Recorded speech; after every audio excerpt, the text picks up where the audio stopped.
This week I want to talk about our 3 core wounds: abandonment, shame and betrayal. And I really want to focus on shame and her twin sister, guilt. Welcome to the Mindfuckery podcast, which is FeedSpot's 5th must-listen to podcast on emotional abuse.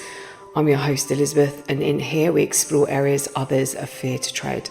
Through my own personal journey, I know how much this hurts and how confusing life becomes. So many questions, no closure and no real answers. I've been a woundologist for over 20 years.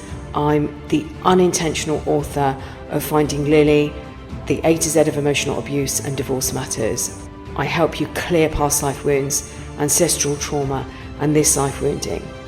And as the founder of the Inner Healing Sanctuary, I've created Wound Talking, The Original Wound and Quantum Glow. I'm on a mission to help educate as many people as I can on the effects of trauma on our lives and our children's lives, and healing the wounds of our mothers and our fathers. It stops here, it stops now, it stops with us. So welcome along for the journey of a lifetime. And as ever, you're very, very welcome. This week I want to talk about wounds.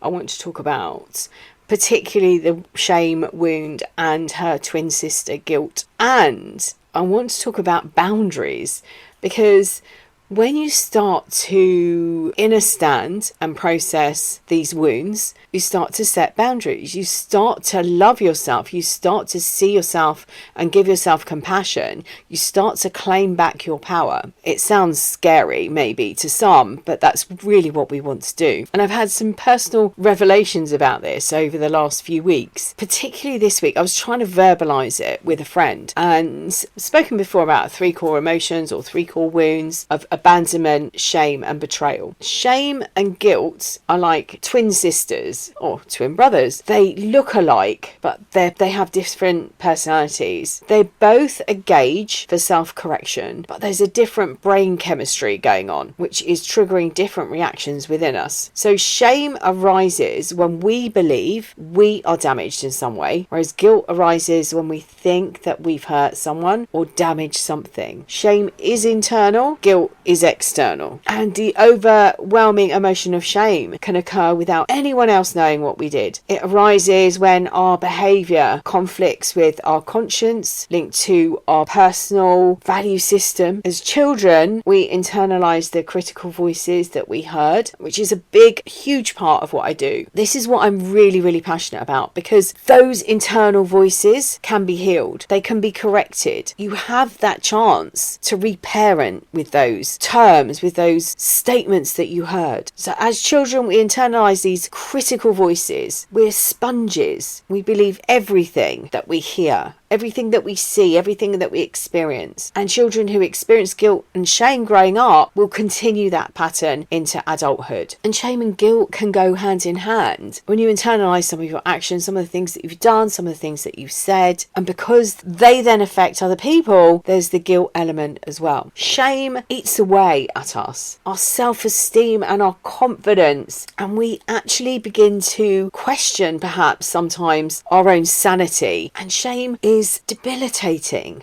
Hate ourselves, we loathe ourselves. It's destructive. It might show up as self-harming, or thoughts of suicide might come in the shape of self-neglect, starving ourselves, depriving ourselves of proper nutrition, not taking care of us, not taking care of our personal health. It can be addictive and show up in alcohol, drugs, sex, shopping, show up as anger, yelling, enraged. It can show up as isolation. It causes us to stay in places and situations that we shouldn't be in. And it's in those situations that there's blame shifting. And then you feel guilty for maybe standing up for yourself, for setting a boundary, for saying something. The shame that you feel internally makes you believe that you deserve to be in a bad situation. You deserve to be financially restricted. You deserve the abuse that's taking place. You deserve to be told off, to be put down. And once we've managed this and we can process what's happened, we've got out of our situation, whether it's romantic, whether it's a work situation. Shame is a wound and it appears in lots of different ways, lots of different scenarios. And we can challenge this and build our confidence, love ourselves unconditionally. But it can sometimes, and this is the bit that I was trying to verbalize and process with a friend of mine, you set a boundary. People don't like boundaries, particularly if it doesn't suit them. And it might be that you can get to this point and it might be that people have asked you to do something. Yeah, I can take that on.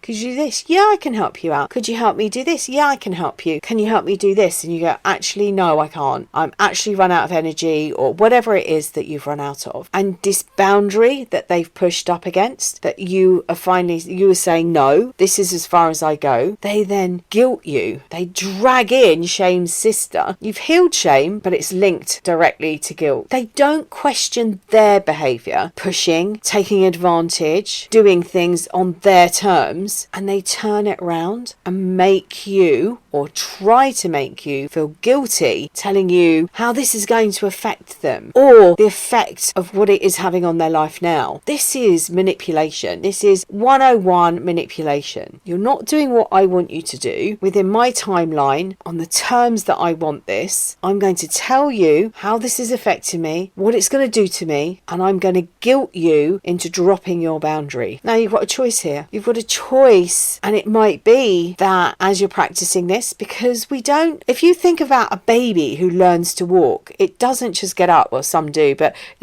most of them don't just get up and walk. Most of them find the strength to pull themselves and stand on their own 2 feet. And they might do that a few times. And it might be a few bumps on the bottom before they found out how to stand and balance on 2 feet. From there, they have to work out how to put one foot in front of the other. And it might be they lift their foot off and fall over. But a child doesn't give up. And this is exactly the same when you start setting boundaries. You might have to fall on your bottom a few times. It might be that every time you go to step forward, somebody stops you and you fall over. Eventually you work out how to put that foot down and stand and balance. Then it's about moving the next one. And if you look at that process of children learning to walk, you can see the strength then, and it's the muscle building and it's the core inner strength. And that's what we need. We need core inner strength. We need to heal the wounds of shame. We need to build our confidence back up. Our self-esteem was obliterated. It might have been very low anyway, which is how you've got yourself into this situation that you're recovering from. So your muscle building comes from deciding where to lay your boundary,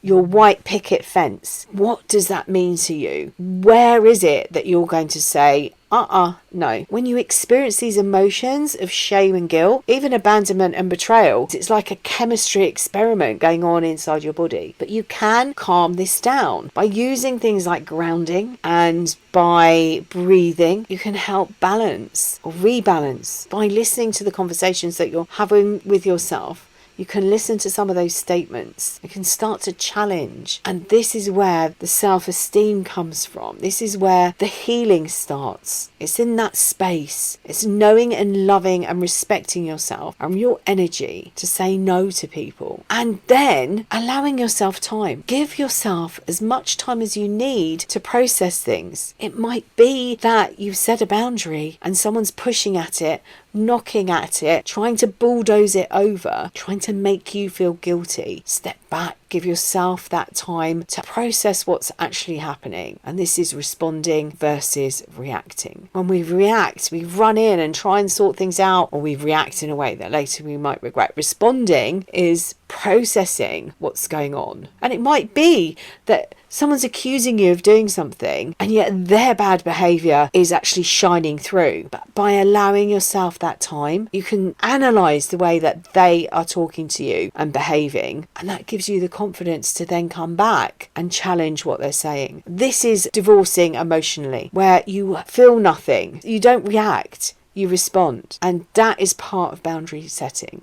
Boundary building, holding those firm boundaries. And the bit that I was verbalizing was that when something happens, people don't look the way they behave. They're only looking at what you're not doing that suits them, and then accusing you or pointing out whatever it is that doesn't fit with their agenda. And if it helps, start off with tiny little boundaries. Learn how to say no. Practice it in the mirror. And as I've said in other podcasts and on YouTube, have a stock answer ready, so that you can prepare, so that you can go off and say, okay, let me think about this. I need a bit of time. Does this work for me? Is this the best use of my energy? Is this the best use of anything? Does this serve me in any way? And I'm not saying to be really selfish and, that you don't want to help anybody. What I'm saying is start to look at the people that are abusing your power, that are stealing your power, that are stealing your energy. Do you know what? These can be people that are friends, that are family, that are really close to you. And it's hard, really, really hard sometimes to think about having to walk away. I've met quite a few people recently that have done that with families, have been strong and said, I can't do this anymore. Some of them are quite random. One was in a supermarket the other day. She was telling me about her sister, and she didn't go into too many details. She said that she'd had to do it for her own sanity. Think about the boundaries you want to set. Think about how you want to feel. And if you're constantly being pushed all the time, ask yourself what you can do to pull that power back and to protect yourself. I hope this week's been useful, and as always, I'm sending you loads and loads of love until next time.